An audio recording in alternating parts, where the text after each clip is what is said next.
context and answering those questions. You will be staying with us as we remain in Europe. And French President Emmanuel Macron has attended a dinner with the British royal family at the Windsor Castle, wrapping up the first day of his state visit to the United Kingdom. King Charles emphasised the multitude of complex threats both countries face in his speech at the dinner, while Macron took the opportunity to thank the King for his welcome to Windsor. The state visit comes 16 years after the late Queen Elizabeth hosted then French President Nicolas Sarkozy.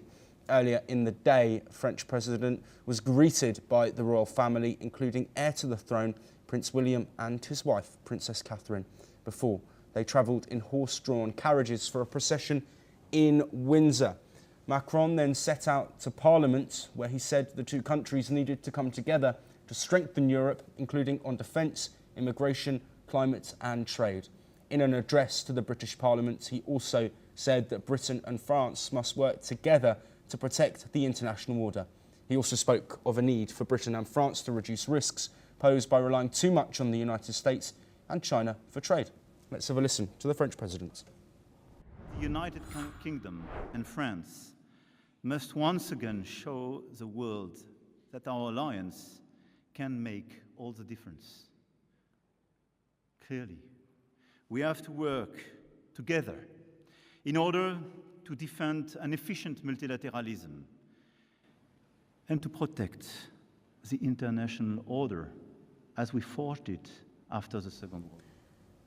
Well, Glenn Grant, thank you ever so much for staying with us. Of course, lots spoken about here. I want to divide my questions into sections. Let's first, as we've just come off the back of a discussion on the Russia-Ukraine war, talk about France and the UK's position in not just defence of Ukraine, but also wider European defence. You spoke there about a frustration in Ukraine with European support, but we know that the UK and France are two of the nations leading the coalition of the willing. How vital is it that these two countries stay in unity in the face of sometimes wavering US support and a wider push from Western nations to make sure this war doesn't spill over?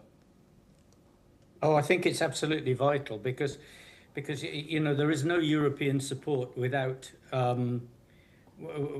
France, Great Britain, and Germany. And you've seen recently that Germany's been trying to also to have a much closer relationship with Britain, and France needs exactly the same.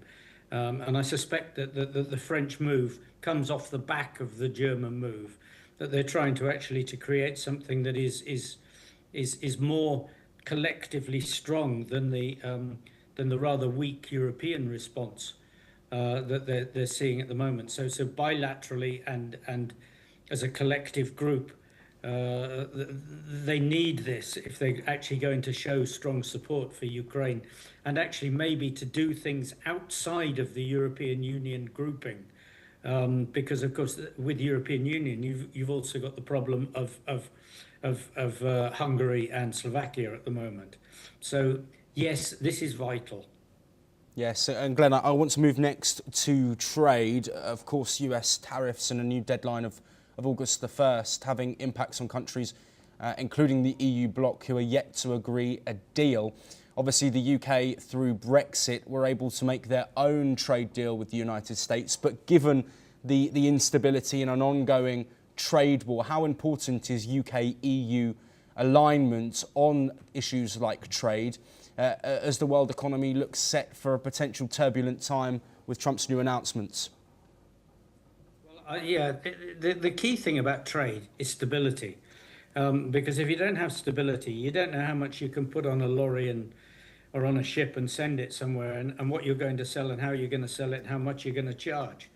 So putting the UK and the EU as having them as close as possible is really, really important.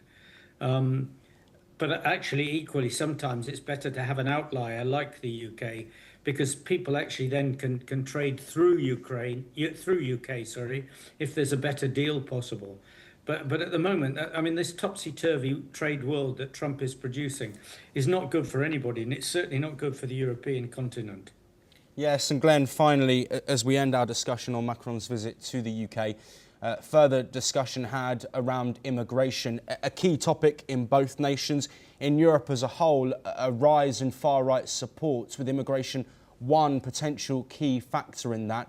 We know that channel crossings between France and the United Kingdom are extremely dangerous, can be deadly, but also problems that both governments are looking to face. How significant is unity on immigration amid a rise of the far right and uncertainty over it? Oh, it's totally. I mean, immigration is killing UK because we just got too many people coming in, and too many people who are, you might say, uneducated and are not going to jump immediately into the job market. I mean, it's not like when Europeans have come across. European immigration has been fine. I mean, we've had quite high-grade people from the Baltic states and from Poland who've come in and who've actually boosted the UK economy considerably. But when you get lots of people that have no capacity for boosting the economy, they just become a drain on the economy. And as you say, they become a political menace because of the rise of the far right. France and Britain have got to sort this out between them. But the problem is that most of those people who come from Africa are English speakers. So they don't want to stop in France. They want to move on to England, where they've probably got friends already and they know the language and they know that there are quite good benefits in UK. So there's more than just the relationship with France that's got to be sorted out. The whole concept of immigration has got to be looked at from first principles of whether Britain and Europe in general can actually survive the onslaught that's coming in. Glenn Grant, as always, thank you so much for joining us and providing that insight. We are going to stay in France now. More than 110 people